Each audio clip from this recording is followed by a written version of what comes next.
Good morning students. Class third chapter 15 उधार की हवा।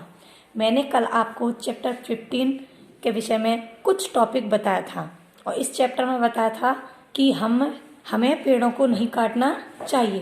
पेड़ों के काटने से किस तरह कंचनपुर के राजा राजसेन की हाल हुई थी, मतलब क्या हालत हुई थी उनकी जब उन्होंने उस वृक्ष को काटा था, पेड़ को काट रहे थे तो उनकी क्या हालत हुई थी। उनके शरीर में फोड़े फुंसी निकल आए, उनकी सांस मतलब रुक गई, थम गई और लंबी लंबी सांसें भरने लगी। ठीक है, अब स्टार्ट करते हैं हम नेक्स्ट टॉपिक। हमने कल यहाँ तक आपको करा दिया था कि राजा फिर जमीन पर लेट गए, मतलब फिर जमीन पर लेट गए कहते कहते कि मुझे हवा दो, मुझे पानी दो। ठीक है, स्टार्ट करते हैं हम। तुम्हें हवा और पानी चाहिए, साफ हवा और पानी चाहिए, मैं दूंगा। लेकिन यह बात किसने कही थी? ऋषि ने, कि तुम्हें साफ हवा और पानी चाहिए, मैं दूंगा, लेकिन वह उधार का होगा। तुम्हें ठीक होने के बाद उसे लौटाना होगा। मुझे वचन दो कि तुम वैसा ही करोगे जैसा मैं कहता हूँ, उन ऋषि ने कहा। अन्यथा नहीं तो जीवन भर इस आश्रम की साफ सफाई करनी होगी। ऋषि कहने लगे। किससे कहने लगे? राजा से। राजा और मंत्री ने एक साथ हाँ में गर्दन हिलाई। यह सुनकर ऋषि उन्हें आश्रम के पीछे ले गए। वहां हरे भरे फलदार पेड़ थे, चारों ओर फूल खिले थे, ठंडी हवा बह रही थी, साफ पानी का सरोवर था वहां, मतलब सरोवर मतलब एक तालाब था। वहां पहुंचते ही राजा ने लंबी सांस ली, पानी पिया और स्नान किया। राजा ने पानी पिया और नहाने लगे। सरोवर में स्नान करते ही राजा के शरीर से फोड़े फुंसी गायब हो गए। स्वस्थ होते ही वे दोनों वहां से जाने लगे। ऋषि ने कहा, अरे अरे कहाँ चले? अपना वचन याद नहीं? मैंने तुम्हें साफ हवा और पानी उधार दिया था।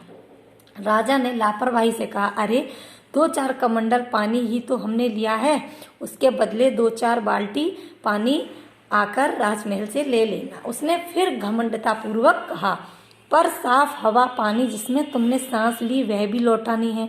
ऋषि ने याद दिलाया, पर हवा कैसे लौटाएं? उसके बदले जितना धन चाहिए हम देने को तैयार है। राजा ने ऐसा कहा, मुझे धन नहीं चाहिए, हवा चाहिए। जिस हवा में सांस लेकर तुम्हें पुनः जीवन मिला है, ऋषि ने क्रोध से कहा। राजा और मंत्री सोच में पड़ गए। अंत में उन्होंने हाथ जोड़कर पूछा ऋषि से, वे क्या करें जिससे कि हवा लौटा सकें? ऋषि ने कहा, एक तरकीब है, मतलब एक उपाय है मेरे पास। शिकार का शौक छोड़कर 1 वर्ष तक अपने राज्य में जहां जहां तुमने पेड़ काटे हैं वहां वहां पौधे लगाओ। 3 वर्ष तक उन पौधों की देखभाल करो, जब तक वह ऐसे ही हवा देने वाले पूरे पेड़ ना बन जाएं। फिर मुझसे इसी आश्रम में आकर मिलो, तभी तुम मेरा उधार लौटा सकोगे। राजा ने वैसा ही किया तथा उधार की हवा का कर्ज चुकाया। ऋषि ने उसकी सराहना की। सराहना का मतलब होता है बेटा, सराहना का मतलब होता है प्रशंसा की। यह कहानी किसने लिखी है? कुसुमलता सिंह ने। ठीक है बेटा, ये चैप्टर आपका क्लियर हो गया है।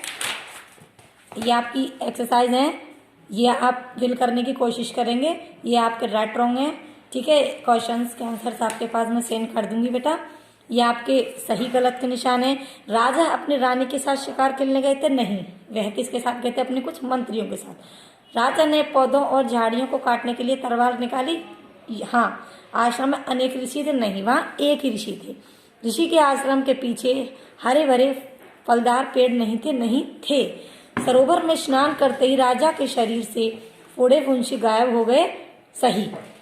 उचित शब्दों का प्रयोग कर रिक्त स्थान भरिए। ये आपको यहाँ पर रिक्त स्थान भरने हैं खाली जगह। मैं बरामदे में फूलों के पेड़ मिट्टी के गमले में लगाऊंगी और प्लास्टिक की थैलियों का प्रयोग नहीं करूंगी। इस तरह मैं प्रदूषण दूर करूंगी।